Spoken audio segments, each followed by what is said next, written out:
Hi friends, आज शुरू करते हैं लव सॉन्ग के पार्ट 7।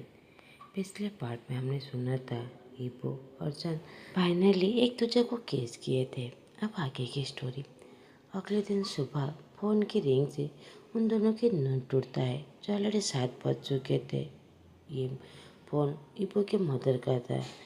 ईपो को पता था फिर से उसकी माँ डैड से फाइट की होगी, इसीलिए कॉल किए थे। मगर उसका रीज़न सुनकर तो ईपो पूरी तरह शॉक हो जाता है। उसके मदर कहते हैं, तुम्हारे डैड ने कहा कि तुम एक मैन को लाइक करते हो। ईबो, ये जोक है ना? तुम मैन को लाइक नहीं करते ना? और फिर अब तक तुमने अपना गर्लफ्रेंड क्यों नहीं बनाया? लकीली जैन वहाँ से चला गया था। वो किचन रूम के चला गया था क्योंकि उसकी मम्मा उससे बातें नहीं कर रहे थे, उस पर चिल्ला रहे थे। अभी वो सारी बातें एक्सप्लेन करने लगता है कि उसे एक मैन पर क्रश हो गया है जिससे वो प्यार करता है और वो उसी के साथ ही रहना चाहता है। उसकी मदर तो ऐसा प्रिटेंड करते हैं जैसे वो रोने लगे हैं और कहते हैं, तुम ऐसा नहीं कर सकते।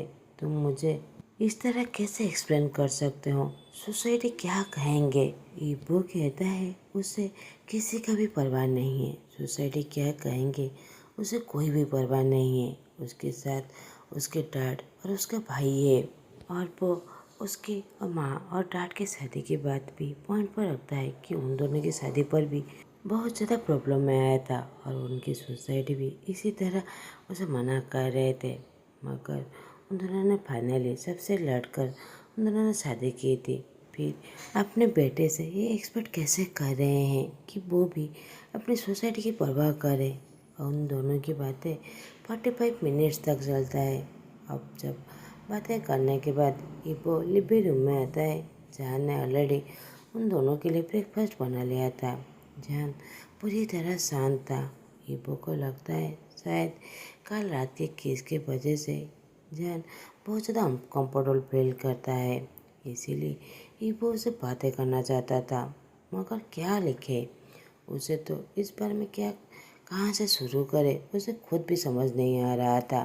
शायद उन लोगों को थोड़ा सा टाइम चाहिए क्योंकि ये उन लोगों का पहली बार था और उनका फर्स्ट केस था, इसीलिए उन्हें खुद को समझने के लिए थोड़ा सा टाइम चाहिए। अब वो दोनों लॉन्ग ड्राइव करते हुए घर वापस जाते हैं। इस बार ईपो ड्राइव कर रहा था और जान साइड में सोता रहता है।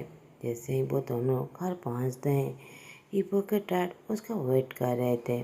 वो भी यही कहते हैं कि उसके मदर से उनकी फाइट हो गया है। जान कहता है वो कार लेकर अपने कजिन से मिलना चाहता है।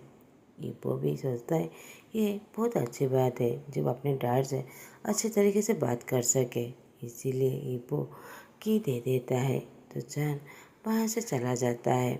अब ईपो के डैड कहते हैं, क्या हुआ? सब कुछ ठीक है ना?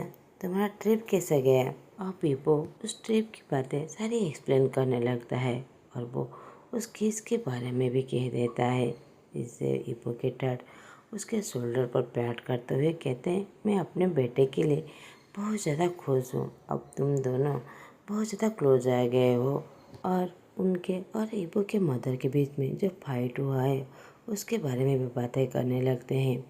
ईपो के डैड कहते हैं, तुम्हारे मम्मा तुम्हारे लिए मुझे झगड़ा कर रहे थे, मगर डोंट वरी, तुम्हारे मामा को मैं मना लूँगा। और एक स्माइल देते हुए कहते हैं, तुम अपनी लाइफ को कंटिन्यू कर सकते हो। ईपो तो बहुत ज़्यादा खुश हो जाता है कि उसके डैड उसे समझते हैं। अब वीकेंड पर ईबो अपने दोस्तों से मिलने जाता है। रिहर्सल के लिए वो लोग सभी गैरेज में मिले हुए थे। वो सभी मिलकर बातें करते हैं। कुछ देर बाद ईबो और हुसैन के अलावा सभी वहाँ से चले गए थे। हुसैन सडन कहता है, क्या तुमने अपनी फीलिंग को उस बारटेंडर को कन्फेस कर दिया? ईबो तो पूरी तरह शॉक हो जाता है। वो उसकी तरफ देखते हुए कहता है, तुम्हें कैसे पता चला? हुसैन कहता है, तुम्हें पता है मेरी नज़र कितनी तीखी है, इसलिए मैंने नोटिस किया था कि तुम हमेशा बारटेंडर को किस नज़र से देखते हो। क्या तुमने उसे अपनी फीलिंग कन्फेस कर दिया? अगर अभी तक नहीं किया है तो फिर तुम जल्दी कर लो। क्योंकि वो बहुत ज़्यादा हार्ड दिखता है और तुम भी उस पर इंटरेस्ट हो, इसीलिए जल्दी उसे कन्फेस कर दो। ईपो थोड़ा सा खुश हो जाता है कि हुसुक ने इस सब को नोटिस किया था। वो संज्ञान के अलावा हुसुक ही था जो इस बारे में उसे पता था। तो ईपो अब उसे सारी बातें कह देता है, कैसे उन दोनों ने लास्ट टाइम डेज तक साथ में बिताए थे और उस क्विज के बारे में भी बता देता है। हुसुक कहता है, आपके ज़माने में किस एक सेकेंडरी का काम है, इसीलिए ये कोई परवाह नहीं पड़ता। तुम्हें उसके लिए एक गाना गाना चाहिए। इब्बो भी सोचने लगता है, क्योंकि जब वो प्लेकेज पर्सन से मिला था उसने भी अपनी फीलिंग को गाना गा कर ही अपने बेस्ट फ्रेंड को मनाया था, इसीलिए ये उसे राइट चॉइस लगता है। मगर वो उसे कैसे करेगा, क्योंकि उसने पहले कभी भी इस तरह का गाना नहीं लिखा था। हुसुक कहता है, तुम्हें एक बार कोशिश करना चाहिए, मैं श्योर हूँ तुम इसे ज़रूर कर लोगे। इब्बो भी अपने मन में ठान लेता है कि वो ज़रूर कोशिश करेगा। अब वो कैब लेकर घर पर चला जाता है। जान जो ऑलरेडी बेड पर सो गया था, जान ने उसे कहा था कि इस वीकेंड पर उसे बाहर जाने में उसे हेल्प करेगा। वो अपने पेरेंट्स को इस बारे में रिपोर्ट नहीं करेगा। अभी वो जान के पास जाता है और उसे कॉलर लगाते हुए उसे सॉफ्टली किस करता है और उसके बाद अपने रूम में जाकर अपने बेड पे बैठकर वो गाना लिखने की कोशिश करता है और यही होप करता है कि उसे जान रियलाइज़ करे कि वो गाना बस उसी के लिए है। ऐसे ही कुछ दिन बीत जाते हैं। जान जो बहुत ज़्यादा सर्जरी की वजह से बिजी था, फाइनली वीकेंड वापस आ जाता है। 2 दिन पहले ही इबो को एक नया सीडी रिसीव हुआ था जो उनके रिकॉर्डिंग स्टूडियो से वो उसे सेल करना चाहते हैं, क्योंकि वो लोग कोई कॉन्ट्रैक्ट के अंडर में काम नहीं करते थे, इसीलिए वो अपने एल्बम को सेल करना चाहते थे।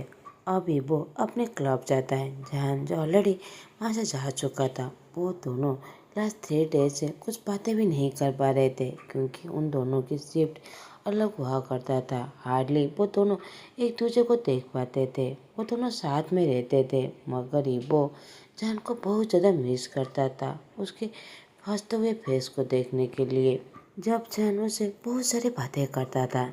अब वो लोग क्लब के पीछे एक छोटे से रूम में बस बैठकर रिहर्सल कर रहे थे। ईपो का ध्यान तो बस जान के ऊपर था। जान को उसने क्लब में देखा नहीं था, शायद वो अपने कजिन के रूम में होगा, मगर वो तो पूरी तरह रेस्टलेस था बस जान को देखने के लिए। वो बस उसके सामने ही एक गाना गाना चाहता था। वो तो बहुत ज़्यादा नर्वस फील करता है। संज्ञान उसका हेल्प करने लगता है और वो उसे ढूंढने लगता है। अब उनका परफॉर्मेंस का टाइम हो जाता है। ईपो जैसे ही जान को बाहर के साइड में देखता है, वो तो बहुत ज़्यादा खुश हो जाता है। जान की नज़र बस ईपो के ऊपर था। वो उसके थंब फिंगर दिखाता है, तो ईपो थोड़ा सा रिलीफ फील करता है और रिलैक्स फील करता है कि जान उसके सामने है। और वो ये इमेजिन फिर से करने लगता है कि वो और जान बस इस क्लब में है और कोई भी नहीं, और वो भी उसी के लिए ही गाना गा रहा है। मगर गाना गाते वक्त संज्ञान ईबो को फिर से नर्वस फील कराने लगता है, क्योंकि कुछ देर बाद बस संज्ञान ईबो की तरफ ही घूर के देख रहा था, जिससे ईबो थोड़ा सा टेंस हो जाता है। और जब उनका ब्रेक टाइम होता है तो वो पीछे चला जाता है। जान भी उसके पास आकर उसकी स्वेट को वाइप करते हुए उसके शोल्डर को मैसेज करते हुए कहता है, क्या हुआ, कोई गलत है क्या, तुम इतना स्ट्रेस क्यों दिख रहे हो। ईपो मैसेज करते हुए कहता है, कुछ नहीं। ईपो याद करने लगता है कि परफॉर्मेंस के बीच में ही संज्ञान ईपो के पास आकर धीरे से कहता है, कौन है वो ब्यूटी जो तुम्हारे दिल में राज करता है। ईपो तो संज्ञान को स्टेज से किक मार के बाहर निकालना चाहता था, मगर वो बस गुस्से से उसकी तरफ ही देख रहा था। अभी वो अपने परफॉर्मेंस के बाद बहुत सारे फैंस के पास जाकर अपने एल्बम को शूट कर देते हैं और वो लोग एक टेबल के पास बैठकर ड्रिंक करने लगते हैं। उसी समय 3 लड़कियां ईबो के पास आकर उसे पकड़कर उसे टेबल के पास ले जाते हैं और उसे एल्बम खरीदने के लिए कहते हैं और ड्रिंक खरीदने के लिए। ये कहकर वो उसके आर्म और शोल्डर को टच करने लगते हैं। ईबो को तो ये सब कुछ बिल्कुल भी पसंद नहीं था। उसे बहुत ज़्यादा अनकम्फर्टेबल फील होने लगता है। कुछ देर बाद जब ईबो जान की तरफ देखता है, जान खुश नहीं दिख रहा था, तो ईबो मैसेज करते हुए कहता है, क्या हुआ, कुछ गलत है? जान उसे रीड करता है, मगर वो फ़ोन को नीचे गुस्से से रख लेता है और ईबो को तो गुस्से से देखने लगता है। अब वो लड़कियां फिर से ड्रिंक करने लगते हैं। जान उसके पास आकर उस ड्रिंक को लेकर वो खुद पी लेता है। वो तो ईबो की तरफ देख नहीं रहा था। ईबो तो बहुत ज़्यादा शौक था कि जान उस पर नाराज़ क्यों है, अब इस पर उसने क्या कर दिया। ईबो की नज़र बस जान के ऊपर था। जान जो एक मैन से बातें कर रहा था, वो इंसान जो जान के हाथ को बस प्रेस कर रहा था। ईबो तो ये देखकर बहुत ज़्यादा गुस्सा हो जाता है। जान की हिम्मत कैसे हुई वो दूसरे इंसान के साथ इस तरह फ्लर्ट करने के लिए। वो ये कहकर अपने फ़ोन निकालने की कोशिश करता है, मगर वो 3 लड़कियां उसे और करीब आ जाता है। ईबो को तो ऐसा फील होने लगता है जैसे वो लोग उसके साथ हरासमेंट कर रहे हैं, वो लोग उसके साथ पिक्चर खींच रहे हैं, जैसे ईबो को तो बिल्कुल भी पसंद नहीं था। और फिर जान दूसरे इंसान के सामने खड़ा होकर उसे फ्लर्ट कर रहा था, जिसे देखकर तो ईबो और ज़्यादा गुस्सा हो जाता है। हुसुक ईबो के पास आकर ईबो को बचा लेता है। हुसुक ईबो पर नाराज होते हुए कहता है, तुम ये सब क्या कर रहे थे, उनके करीब क्यों जा रहे थे? ईबो एक्सप्लेन देते हुए कहता है, वो हमारे फैन है, मैं उन्हें डराना नहीं चाहता था, इसीलिए। ये कहकर वो जान के पास जाता है और वो अपने फ़ोन से मैसेज करते हुए कहता है, जान ये क्या कर रहे हो, तुम मुझ पर नाराज़ क्यों हो? जान अपना साड़ी लाते हुए कहता है, तुम अपने फीमेल फैन के पास जाओ और उन्हें छूते रहो। ये कहकर वो दूसरी तरफ से चला जाता है। वो तो पूरी तरह शॉक था। क्या ये क्या हो रहा है? वो बस जान को क्वेश्चन लुक से देख रहा था। जान ने अभी क्या कहा? इबो तुम जाओ मजे करो अपने फैन के साथ। ये सोच कर ही इबो बहुत ज़्यादा इरिटेड हो जाता है। जान ने उसे कोई भी एक्सप्लेन नहीं किया कि उसे ब्रदर क्या कर रहा है, इसलिए इबो गुस्से से अपने दोस्तों के पास चला जाता है। संज्ञान उसे गुस्से से पूछने लगता है कि तुम उस 3 लड़कियों के साथ ऐसा क्या कर रहे थे। इबो उसे कोई भी जवाब दे उससे पहले उसे पहुँच करके उसे रोक लेता है और ईबो के पास जाकर कहता है उसे साथ बाहर आने के लिए। ईबो भी उसके साथ बाहर चला जाता है। उसकी नज़र बस जान के ऊपर था। जान जो एक लड़के के साथ बात कर रहा था और नंबर एक्सचेंज कर रहा था। हुसुक ईबो को लेकर एक कॉर्नर के पास आकर उसे पहुँच करते हुए कहता है, तुम उन 3 लड़कियों के साथ क्या कर रहे थे, क्या तुम इडियट हो? ईबो फिर से वही एक्सप्लेन करता है।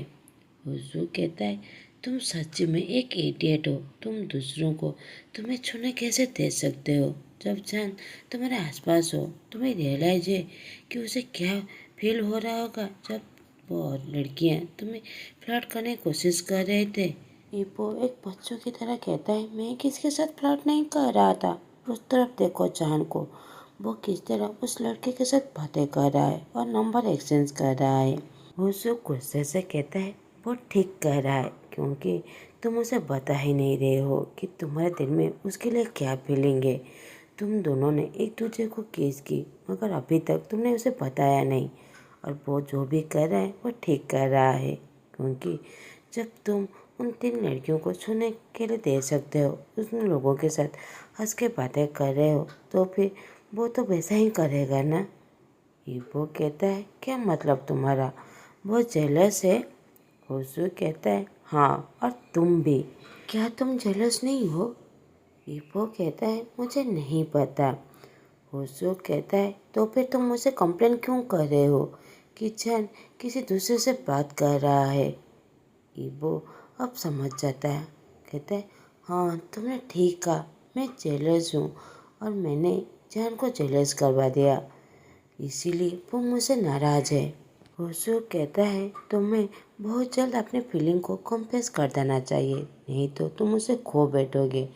तुम दोनों की शुरुआत होने से पहले ही इसे ख़त्म ना हो जाए। ईबो कहता है, नहीं, मैंने लव सॉन्ग ऑलरेडी फिनिश कर चुका हूँ। अगले वीकेंड पर मैं उसके लिए ज़रूर वो गाना गाने वाला हूँ। और वो विशु को थैंक यू करता है कि उसे ये रियलाइज़ करवाने के लिए। अब वो दोनों बार के अंदर आ जाते हैं। ईपो एक पेपर पेन लेकर जान के लिए लिखने लगता है। आई एम सॉरी जान जान, मुझसे नाराज़ न मत हो, मुझे नहीं पता था। अब ईपो जान को ढूंढने लगता है। जान जो काउंटर के पास खड़ा हुआ था, वो ईपो को लेकर स्ट्रॉबेरी के पास आ जाता है और जान ईपो को टाइटली गले लगा लेता है। ईपो जान को किस करता है। उसी समय जान का कजिन उन दोनों को देख लेता है और कहता है, मैंने कुछ नहीं देखा, तुम लोग कंटिन्यू कर सकते हो, हैव फन। ये कहकर वो अपने ऑफिस रूम में चला जाता है। जान और ईबो वो दोनों हंसने लगते हैं। ईबो मैसेज करते हुए कहता है, आई प्रोमिस आज के बाद मैं तुम पर और ज़्यादा अटेंशन दूंगा, तुम्हें कभी भी जेलस फील नहीं करवाऊंगा। जान कहता है, मैंने जेलस नहीं हुआ। ईबो मैसेज करते हुए कहता है, मैं भी जेलस हुआ था, मैं नहीं चाहता कि तुम दूसरे इंसान के साथ ये फ्लर्टिंग करो। ये कहकर वो ईबो को फिर से किस करता है और स्ट्रॉबेरी से बाहर आ जाता है। उस रात ईबो जान के लिए इंतज़ार करता है। जैसे ही जान का काम खत्म होता है, वो दोनों साथ में घर जाते हैं। जान अपने रूम में जाने ही वाला था कि ईबो जान के हाथ को पकड़कर अपने रूम में ला देता है और दोनों एक दूसरे को कडल करते हुए सो जाते हैं।